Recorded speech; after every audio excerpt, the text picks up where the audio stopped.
Assalamualaikum warahmatullahi wabarakatuh. Bertemu lagi di channel Bisikan Malam. Gimana kabarnya teman-teman? Semoga kalian dalam keadaan sehat selalu. Malam ini saya akan membawakan cerita pesugihan warung sate Bu Siti yang bersekutu dengan iblis. Jangan lupa subscribe dan nyalakan lonceng notifikasinya agar kalian tidak ketinggalan cerita horor berikutnya. Oke, tanpa berlama-lama lagi, siapkan nyalimu karena kita akan langsung masuk ke ceritanya. Malam itu angin bertiup pelan menyapu halaman kecil di depan warung sate milik Bu Siti. Letaknya di pinggir jalan desa Karanganyar, sekitar 20 menit dari pusat kota Cirebon. Warungnya sederhana, atap seng, dinding triplek dan penerangan dari lampu bohlam kuning yang menggantung seadanya. Namun, kehangatan selalu terasa di sana.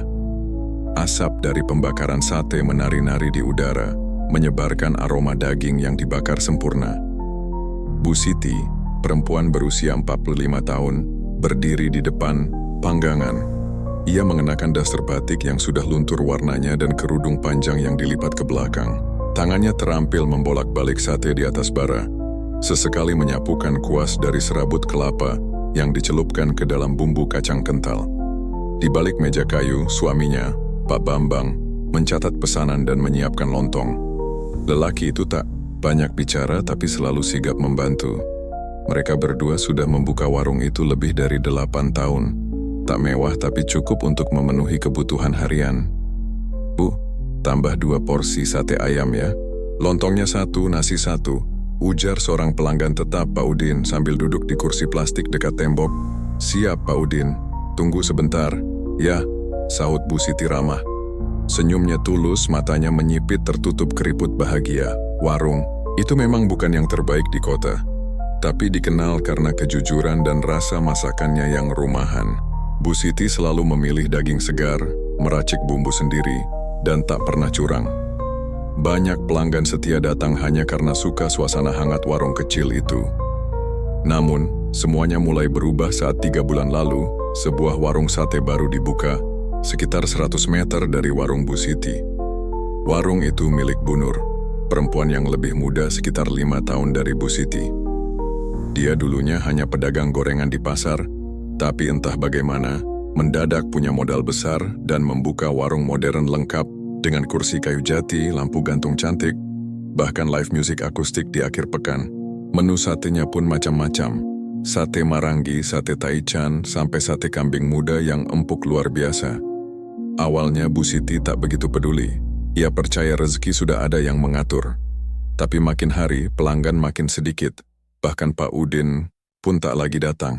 Sate Bu Nur lebih empuk, sambalnya pedas nagih, dan tempatnya lebih nyaman, begitu kata orang-orang. Bu Siti mulai gelisah. Malam-malam ia terjaga, memandangi rak bumbu yang mulai kosong, menghitung uang hasil jualan yang semakin menipis. Sementara warung Bu Nur makin ramai, bahkan sering masuk ke media sosial kuliner lokal. Ada yang menyebutnya sebagai warung sate hits Cirebon. Mas Bambang, kata Bu Siti pada suatu malam saat mereka sedang beres-beres warung. Apa kita kalah karena tempat kita terlalu tua? Apa karena kita nggak pernah ganti resep, Pak? Bambang hanya mengangkat bahu. Orang zaman sekarang lebih suka yang modern, Bu. Mungkin emang waktunya berubah. Padahal dulu, semua orang ngantri di sini. Sekarang malah kayak tempat angker. Kata-kata itu meluncur begitu saja, namun Bu Siti tak menyadari betapa benar maknanya kelak. Beberapa minggu kemudian situasi semakin menekan. Warung hanya laku 2 atau 3 porsi per malam. Kadang tak ada pembeli sama sekali. Utang mulai menumpuk, gas habis, bahan baku tak terbeli. Bu Siti makin murung. Satu malam saat Pak Bambang sudah tidur, ia duduk sendirian di dapur, memandangi api kompor yang hampir padam. Air matanya menetes. Bukan karena sedih semata, tapi karena ada suara yang membisik dalam hati. Suara itu berkata, ada jalan lain, asal kau berani. Keesokan harinya Bu Siti pergi ke pasar lebih pagi dari biasanya. Tapi bukan untuk membeli daging atau bumbu. Ia menemui seorang penjual jamu tua yang dikenal memiliki koneksi dengan orang pintar di daerah Gunung Jati. Namanya Mbah Salma. Perempuan renta dengan suara serak dan mata tajam seperti burung hantu. Ia sudah lama tinggal di pinggiran pasar, menjual jamu dan minyak urut. Konon katanya, Ia bisa membuka jalan rezeki bagi siapapun yang siap memberi mahar. Apa kau siap kehilangan sesuatu demi mendapatkan lebih? Tanya Mbah Salma saat Bu Siti menyampaikan keluh kesahnya. Bu Siti tak menjawab, tapi matanya yang basah dan penuh dendam sudah cukup sebagai jawaban. Hari itu menjadi titik awal dari perjalanan gelap warung sate Bu Siti. Ia membawa pulang sesuatu dari Gunung Jati, bukan benda, bukan ilmu, tapi perjanjian, sebuah ikatan gaib yang tak bisa dibatalkan. Malamnya Pak Bambang dikejutkan oleh perubahan istrinya. Bu Siti terlihat lebih tenang, bahkan tersenyum saat meracik bumbu. Ia mulai menyiapkan daging dalam jumlah lebih banyak, padahal pembeli hampir tak ada. "Mas, tenang aja," katanya sambil mengaduk bumbu kacang. "Sebentar lagi warung kita bakal ramai lagi. Ramai banget. Mereka semua bakal balik ke sini." Pak Bambang menatap istrinya dengan bingung, tapi ia tak berkata apa-apa. Ia hanya bisa berharap istrinya benar. Ia tak tahu bahwa harga dari keramaian itu adalah darah. Malam itu gerimis turun pelan membasahi tanah desa Karanganyar. Warung sate Bu Siti tampak berbeda. Tak lagi sepi seperti sebelumnya. Beberapa motor sudah berjejer di depan, suara orang mengobrol terdengar ramai dari balik tirai plastik. Aroma, bumbu kacang dan daging bakar kembali memenuhi udara, seperti masa kejayaan dulu, atau bahkan lebih ramai dari sebelumnya. Bu Siti melayani dengan senyum. Pak Bambang masih terkejut melihat pengunjung membludak hanya dalam 2 hari terakhir. Ia tak paham apa yang terjadi. Tak ada promosi, tak ada perubahan menu, tapi pembeli berdatangan seolah ditarik oleh sesuatu yang tak kasat mata. "Bu, satenya, kok makin enak ya sekarang?" ujar seorang pemuda yang baru pertama kali datang. Bu Siti hanya tersenyum simpul. Resep lama, cuma lebih serius aja bikinnya. Namun di balik senyumnya, hatinya berkecamuk. Malam itu adalah malam pertama setelah ia melakukan perjanjian di Gunung Jati. Mbah Salma berkata, "Tumbal pertama akan diambil tanpa kau harus memilih, tapi kau harus siap menerima akibatnya." Dan akibat itu datang lebih cepat dari yang ia duga. 3 rumah dari warung Bu Siti, tinggal seorang ibu tua bernama Mak Iya. Perempuan tua renta yang sehari-hari memulung, hidup sendiri setelah anak-anaknya merantau dan tak pernah pulang. Ia biasa mampir ke warung Bu Siti sekadar meminta air putih hangat. Namun malam itu, Mak Iya tak muncul. Dan esoknya, warga geger. Mak Iya ditemukan tewas di dalam rumahnya. Tubuhnya membiru, matanya terbuka lebar, seperti ketakutan sebelum mati. Aneh ya, tak ada tanda luka, tak ada tanda perampokan. Tapi ada satu hal yang ganjil. Seluruh ayam peliharaannya ikut mati bersamaan. Warga mulai berbisik-bisik. "Tumben ya, mati mendadak, nggak sakit, nggak apa-apa." Bu Siti mendengar kabar itu sambil menyalakan arang. Wajahnya datar, tangannya tetap bekerja, menusuk daging ke tusuk sate. Tapi kalau diperhatikan baik-baik, ada getaran halus di jemarinya. Pak Bambang masuk membawa timbangan. "Mak Iya meninggal. Tadi Mas Lurah datang ke rumah." "Iya, saya dengar," jawab Bu Siti pelan. "Mereka bilang ini aneh, Bu." "Enggak, wajar." Bu Siti berhenti sejenak. Tatapannya kosong menembus bara api. Lalu ia berkata lirih, "Kita harus tetap jualan, Mas. Ini baru permulaan." Pak Bambang menatap istrinya dalam diam. Untuk pertama kalinya, ia merasakan hawa dingin setiap kali melihat wajah perempuan yang sudah menemaninya puluhan tahun itu. Hari-hari berlalu. Warung Bu Siti terus dipenuhi pelanggan. Bahkan orang dari kota mulai berdatangan karena warungnya viral di TikTok. Entah siapa yang mulai, tapi kabarnya, sate Bu Siti membuat ketagihan dan bikin mimpi indah.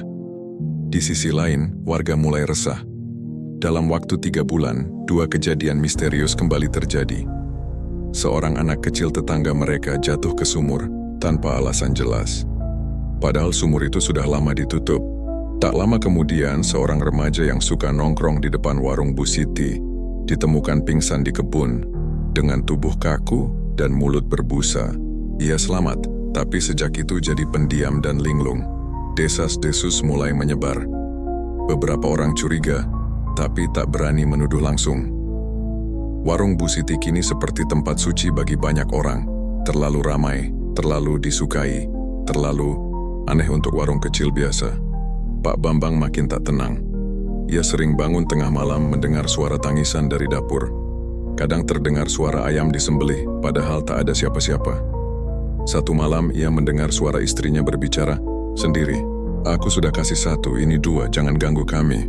Ketika ia mengintip dari pintu dapur, Bu Siti sedang duduk di lantai menaburkan garam ke atas daging yang belum dimasak, sambil berbisik-bisik. Suatu malam, Pak Bambang memberanikan diri bertanya. Saat warung sudah tutup dan mereka sedang bersih-bersih, "Bu, ini semua tentang Mak Iyah, anak kecil yang mati.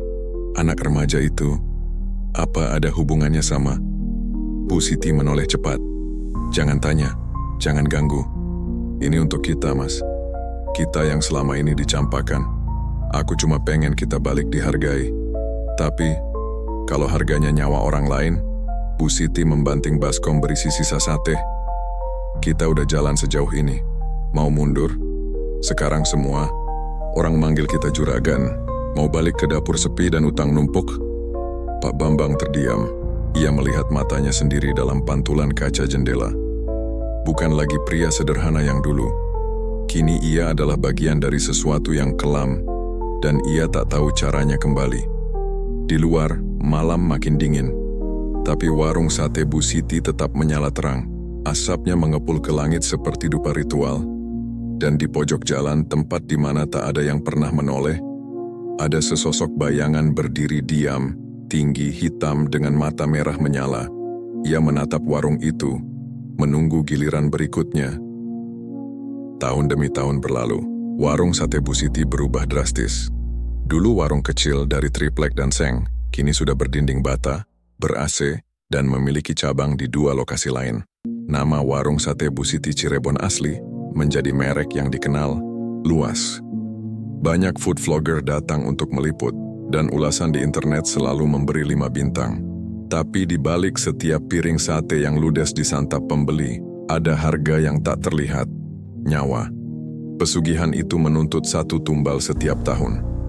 Dan selama 7 tahun, Bu Siti dan Pak Bambang telah mematuhinya. Setiap malam menjelang hari jadi pesugihan, Bu Siti akan melakukan ritual rahasia. Ia menyembelih ayam cemani di belakang rumah, menaburkan darah ke tanah, dan membaca mantra yang diajarkan oleh Mbah Salma. Tumbal akan dipilih oleh entitas gaib yang kini menjaga warungnya. Dan pasangan itu tak bisa menolak siapapun yang terpilih. Korban tumbal berasal dari sekitaran mereka. Kadang tetangga, kadang pelanggan, kadang pendatang yang menginap di rumah sewa sebelah warung. Kematian mereka selalu tampak wajar di mata masyarakat.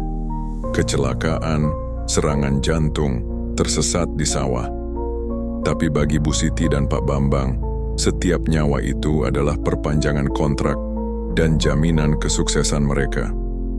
Tiap tahun, saat 1 nyawa diambil, warung semakin makmur.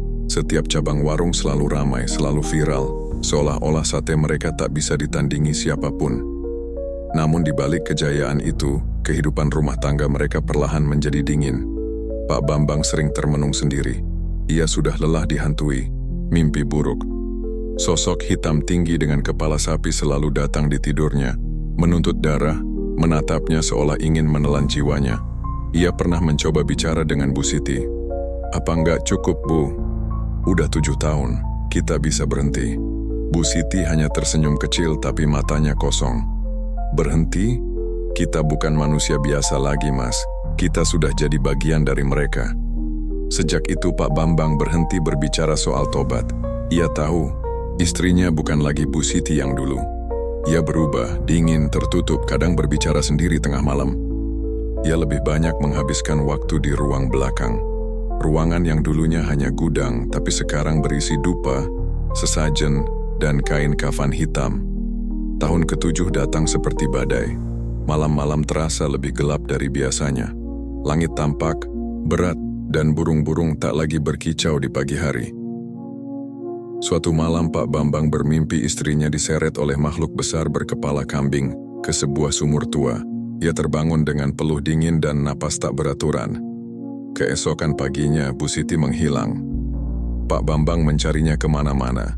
Ke dapur, ke warung, ke belakang rumah. Tapi satu-satunya yang ia temukan adalah darah mengering di lantai dan bau amis menusuk dari arah sumur belakang yang sudah lama ditutup rapat.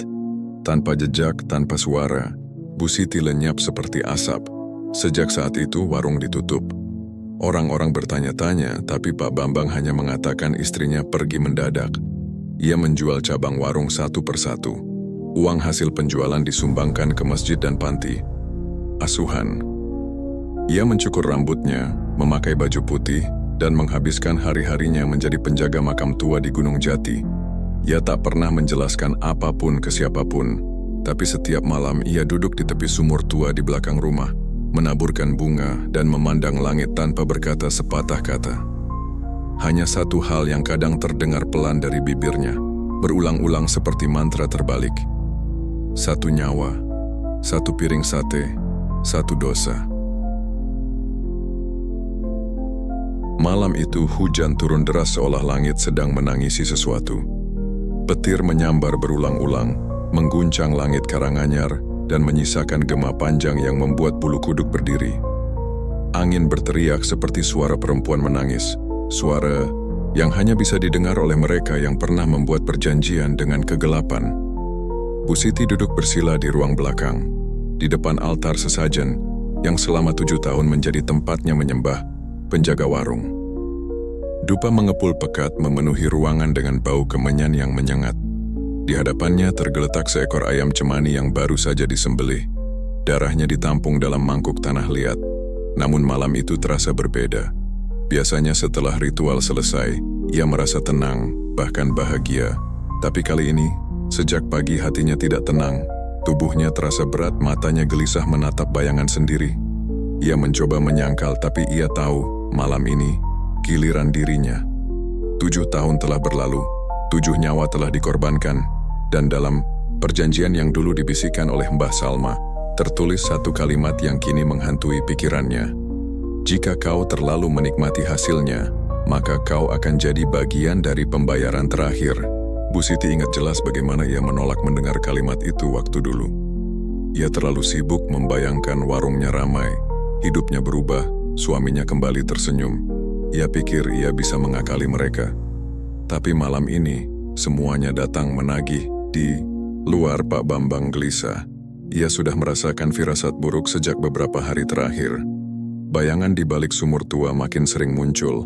Burung gagak terbang berputar-putar di atap rumah, padahal tak ada pohon tinggi.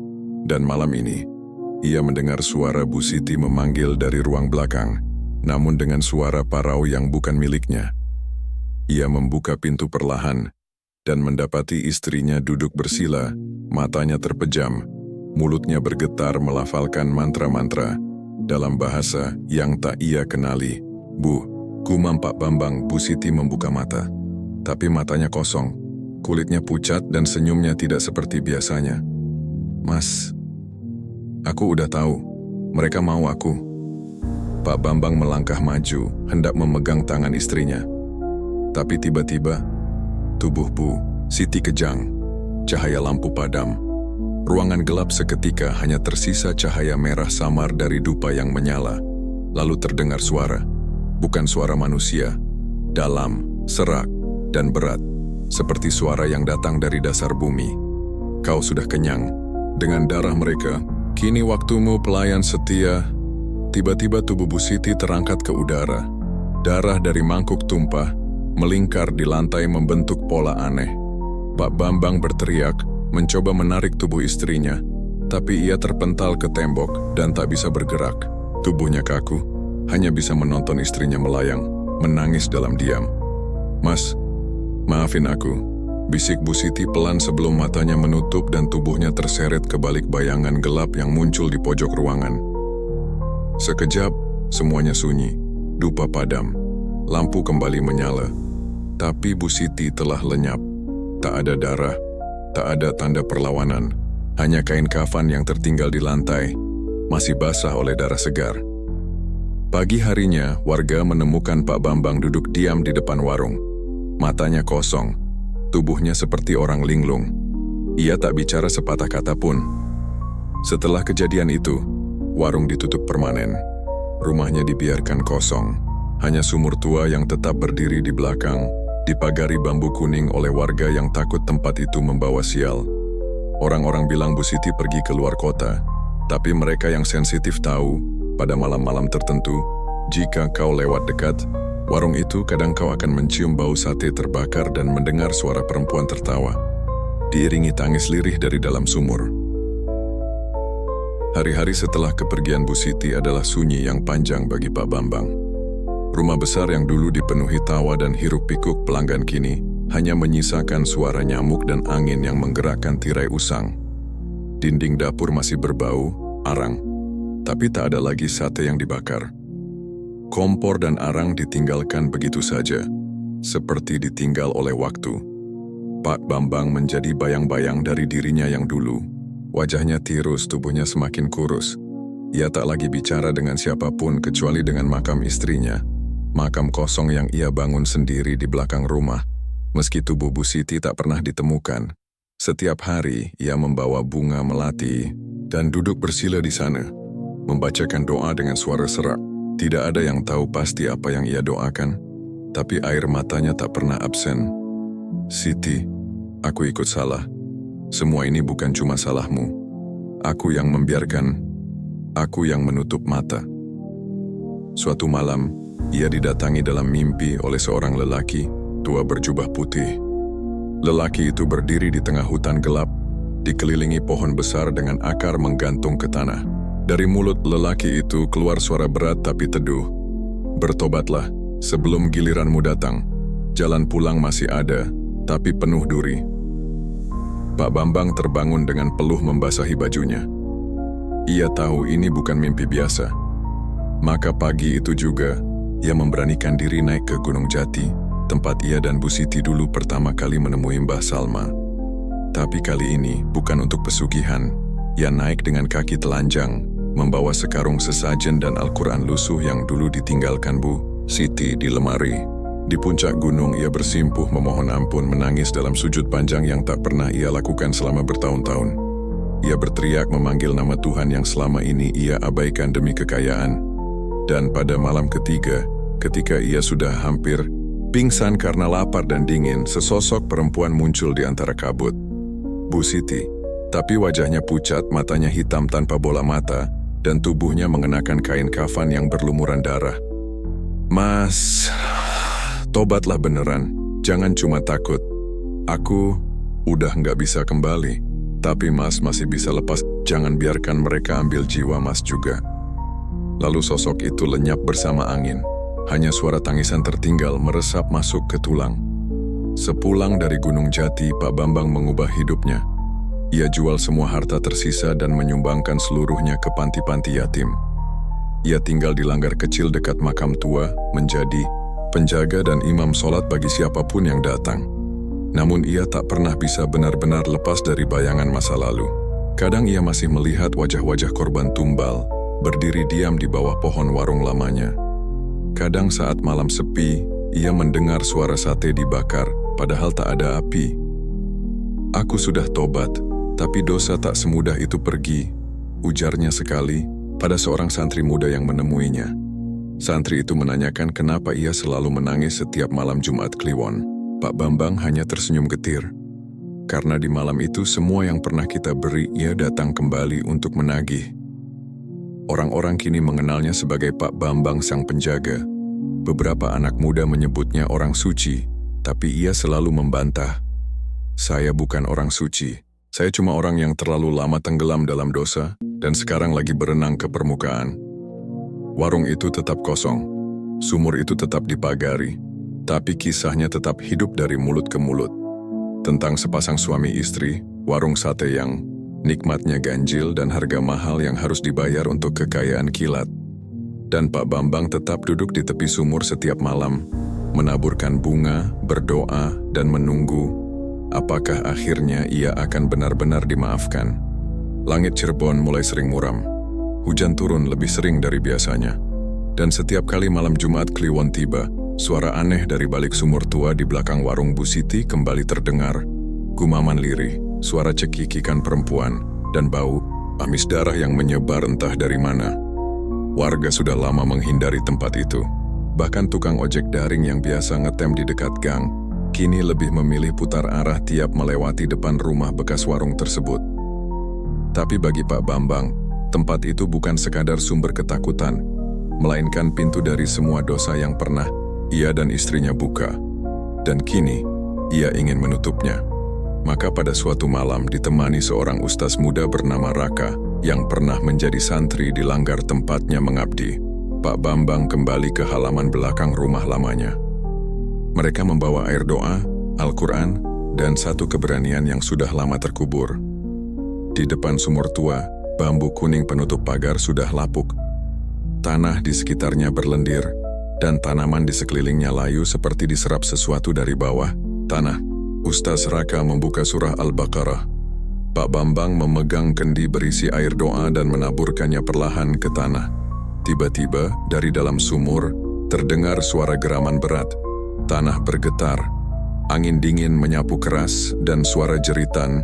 Perempuan menggema dari kedalaman yang tak terlihat. Mereka datang. Bisik Pak Bambang. Dari kegelapan sumur muncul bayangan tinggi, hitam, dan bermata merah menyala. Makhluk itu menyerupai manusia, namun kepalanya menyerupai kambing hitam dengan tanduk melingkar. Sosok ini adalah entitas yang dulu dikenal sebagai penjaga warung, penguasa pesugihan. Dengan suara yang berat dan serak, ia berbicara, "Kalian sudah melanggar. Perjanjian tidak bisa dibatalkan begitu saja." Pak Bambang berdiri gemetar namun tatapannya tegas. "Aku tidak ingin membatalkan. Aku ingin menutup pintu neraka ini agar tidak ada lagi yang tertipu, seperti kami dulu." Sosok itu tertawa, suaranya menggema seperti ribuan jeritan. "Sudah banyak yang menyerahkan diri padaku di tempat ini, bahkan sebelum kalian." Dan saat itulah, Ustaz Raka menggenggam tasbihnya dan mulai membaca ayat kursi dengan suara lantang. Makhluk itu meraung. Tanah di sekeliling sumur retak, dan dari sela-sela retakan, muncul tangan-tangan kecil yang mencoba meraih siapapun di dekatnya. Tangan-tangan para tumbal yang tak pernah tenang. Pak Bambang berlutut dan mulai menangis. Tapi kali ini bukan karena takut, melainkan pasrah. "Ambil aku, tapi tutup semua pintu. Jangan ada lagi korban." Tiba-tiba, sumur itu mengeluarkan suara seperti isapan angin besar. Semua bayangan dan tangan-tangan lenyap ke dalamnya, termasuk makhluk berkepala kambing yang berteriak keras seolah marah. Ustaz Raka melempar tasbih ke dalam sumur dan membaca doa penutup. Lalu, hening. Sumur itu kini tak bersuara, tak bergetar. Tanah di sekitarnya mengering. Bau amis lenyap. Namun di tanah Pak Bambang terbaring diam. Napasnya lemah. Tubuhnya dingin. Dengan senyum kecil di bibirnya, ia berbisik kepada Raka, "Aku cuma pengen nutup pintu itu. Biar enggak ada yang jual sate pakai darah lagi." Lalu napasnya berhenti. Warga menemukan tubuh Pak Bambang keesokan paginya, dibaringkan rapi di depan sumur, dengan bunga melati di tangannya. Tak ada yang tahu apa yang terjadi malam itu, tapi semenjak hari itu sumur itu ditimbun warga dan ditanami pohon Kamboja. Warung itu akhirnya dirobohkan dan dijadikan taman kecil. Namun, di balik ketenangan taman itu, ada satu papan kecil yang ditulis oleh Ustaz Raka dan ditempelkan pada pohon. "Di sini pernah ada darah keserakahan dan tobat, jangan ulangi." Tahun-tahun berlalu dan generasi berganti. Warung Bu Siti tinggal nama dalam ingatan. Rumah tua itu sudah tidak ada, digantikan taman kecil dengan bangku kayu dan pohon Kamboja yang menjuntai tenang. Siang hari, tempat itu terlihat damai. Anak-anak kecil suka bermain di sana. Orang tua duduk menikmati semilir angin sambil berbincang ringan. Tapi ketika malam tiba, apalagi malam Jumat Kliwon, taman itu berubah sunyi. Tak ada satupun yang berani duduk lama di bawah pohon Kamboja, bahkan tukang parkir pun memilih pindah posisi. Konon, mereka yang nekat duduk terlalu lama di sana akan mendengar suara tusukan sate yang berulang-ulang. Diiringi bisikan pelan, "Sate, enak ya mas?" Bisikan itu terdengar seperti suara perempuan, halus, ramah, tapi membuat bulu kuduk meremang. Warga sekitar percaya itu adalah suara Bu Siti. Jiwanya belum sepenuhnya pergi, dan kadang ia masih muncul untuk memperingatkan mereka yang terlalu tergoda untuk mengambil jalan pintas. Ustaz Raka kini telah dewasa dan membuka pesantren kecil di sekitar wilayah itu. Setiap tahun ia mengadakan pengajian khusus di taman bekas warung itu, mengundang warga untuk mendoakan para korban tumbal yang tak pernah diketahui namanya. Dalam ceramahnya, ia tak pernah menyebut nama Bu Siti atau Pak Bambang.